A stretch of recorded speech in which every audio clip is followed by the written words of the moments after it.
बहू, मैं कुछ दिनों के लिए 4 धाम यात्रा पर जा रही हूँ।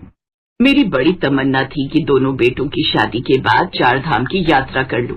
अपने दोनों बेटों को अपने साथ लेकर जा रही हूँ। पीछे से तुम दोनों अच्छे से घर संभाल लेना।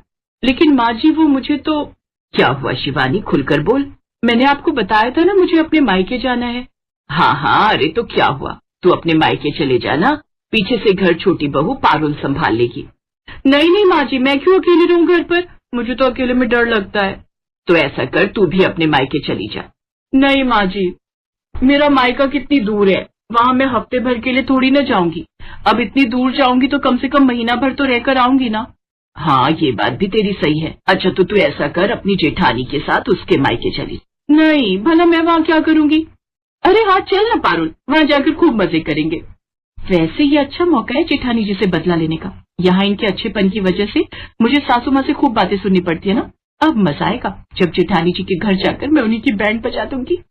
अगले दिन गायत्री अपने दोनों बेटों के साथ 4 धाम की यात्रा पर चली जाती है, तो वहीं दोनों देवरानी जेठानी भी अपनी पैकिंग में लग जाती हैं।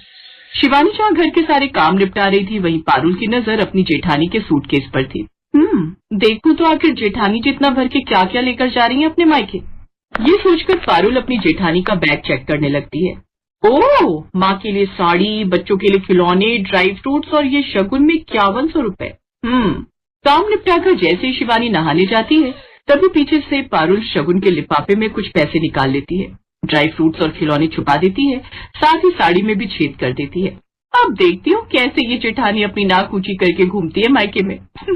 दरअसल पारुल का बिल्कुल मन नहीं था अपनी जेठानी के मायके जाने का, क्योंकि उसे लग रहा था वो वहाँ बोर हो जाएगी। तभी वो अपनी जेठानी की 7 साल की बेटी सिया से कहती है, सच बता सिया, तू अपनी नानी के घर जाकर बोर नहीं हो जाती? नहीं चाची, बल्कि वहाँ तो मुझे बहुत मजा आता है। नानी मुझे नए खिलौने और कपड़े दिलवाती हैं, और मामू मेरे साथ खूब मस्ती करते हैं, और मामी वो मेरे लिए तरह तरह का खाना बनाती हैं। ये कहकर सिया वहाँ से चली जाती है। ये सिया की बच्ची भी अपनी नानी और मामा की चमची है।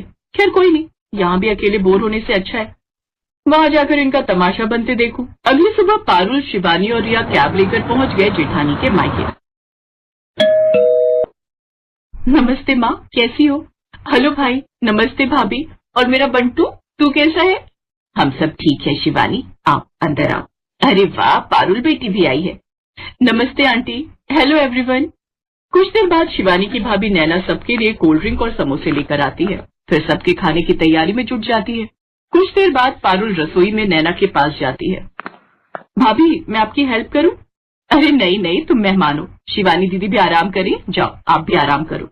नहीं नहीं, आप अकेले कैसे करोगी इतना काम? और वैसे भी आपकी ननद जी को तो आदत है आराम करने की, पता है वहाँ भी सब काम मुझे ही करने पड़ते हैं। अच्छा वैसे भाभी, आपसे एक बात पूछूं? हाँ पूछो ना। आपको नहीं लगता जेठानी जी बहुत जल्दी जल्दी मायके आ जाती है, कोई हेल्प नहीं करना और आपके ऊपर सारे काम का प्रेशर डालकर खुद आराम से गप्पे मारना? ये तो ननद जी का मायका है, उनका हक है यहाँ आना, और वैसे भी मेरे होते हुए तो मैं वैसे भी माँ जी से और उनसे काम नहीं करवाती, लेकिन तुमने इतना सोचा वही बहुत है। तभी वहाँ शिवानी का भाई अनुज आ जाता है। अरे पारुल जी, आप यहाँ किचन में क्या कर रही हैं? आप जाइए आराम करिए, मैं नैना की हेल्प के लिए हूँ यहाँ। कोई बात नहीं भैया। भैया कहती हो और कहना भी नहीं मानती हो, अब जाओ आराम करो। पारुल रसोई से चली जाती है। तभी अनुज नैना से कहता है, नैना, मैंने अभी अभी तुम दोनों की सारी बातें सुनी। सच बताना, मेरी बहन के यहाँ आने से तुम्हें तो कोई प्रॉब्लम नहीं होती ना? ये कैसी बातें कर रहे हैं आप? शिवानी 12वीं कर रही थी जब मैं इस घर में आई थी, और आपको याद हो तो उसकी विदाई पर सबसे ज्यादा मैं ही रोई थी। मैं सच कहती हूँ, शिवानी को लेकर कभी मेरे मन में ऐसी बात नहीं आई। I am proud of you my lovely wife.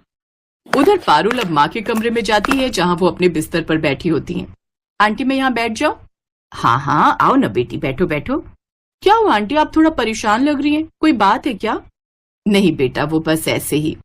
बताओ ना आंटी। बेटा बात यह है कि शिवानी बेटी ये मुट्ठी भर बादाम काजू ही लाई है। अब मेरी समझ में तो कुछ नहीं आ रहा, बहू बेटे को क्या दिखाऊं। अरे वाह, कम से कम एक प्लान तो काम कर ही गया। वैसे माँ जी जेठानी जी ने अच्छा नहीं किया। जेठ जी अच्छा खासा कमाते हैं, लेकिन पता नहीं फिर भी उन्होंने ऐसा क्यों किया। आपको पता है मैं अपने मायके जाती हूँ तो काफी कुछ लेकर जाती हूँ, जबकि मेरे पति की कमाई जेठ जी से कम है। लेकिन वो क्या है ना, सबका अपना अपना दिल होता है, क्या ही कर सकते हैं। अब हम तो जो बेटी के ससुराल से आता है उसे सिर माथे लगा लेते हैं, लेकिन समाज को भी तो मुंह दिखाना होता है ना।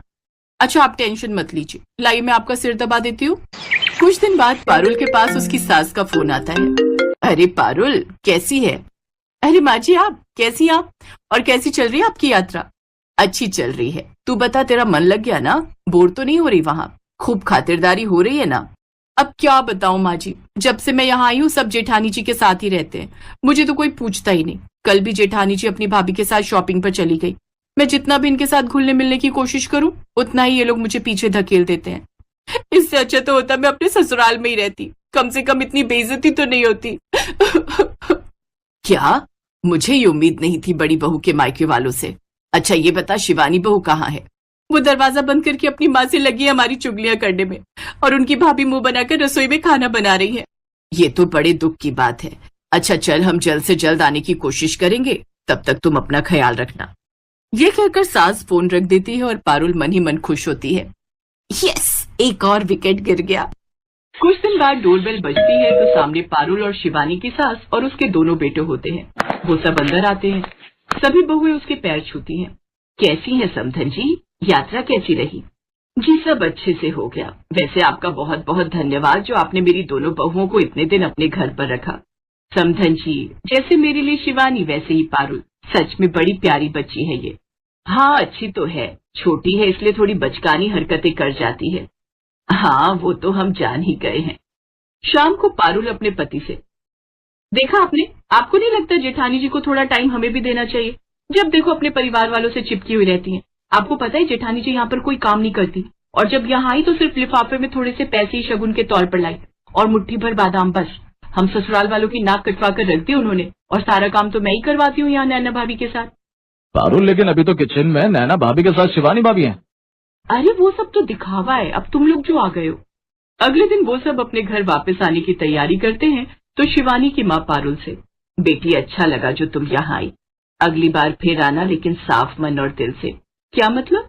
मतलब मैं बताती हूँ, ये देखो माँ जी, ये तो वो ड्राई फ्रूट्स का पैकेट है जो मैं यहाँ लेकर आई थी, और ये बंटू के खिलौने जो मुझे बैग में मिले ही नहीं। हाँ और ये शगुन के तेरे बाकी के पैसे भी। पारुल तू हमेशा शिवानी से जलती थी, ये बात हम सब अच्छे से जानते थे, लेकिन बदले की आग ने तुझे इतना अंधा कर दिया कि तूने ऐसी ओछी हरकतें की। तूने अपनी इन हरकतों से हम सब का सिर शर्म से झुका दिया। मुझे शिवानी की माँ और भाभी ने भी सब बता दिया था।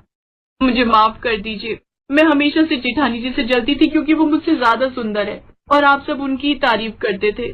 देवरानी जी सुंदरता बाहर नहीं होती, साफ दिल और मन से होती है। मुझे आप सब माफ कर दीजिए। पारुल को अपनी गलती का एहसास हो चुका था। वो सबसे हाथ जोड़कर माफी मांगती है। आखिरकार सब उसे छोटी समझकर माफ कर देते हैं। फिर खुशी खुशी वो सब अपने घर लौट जाते।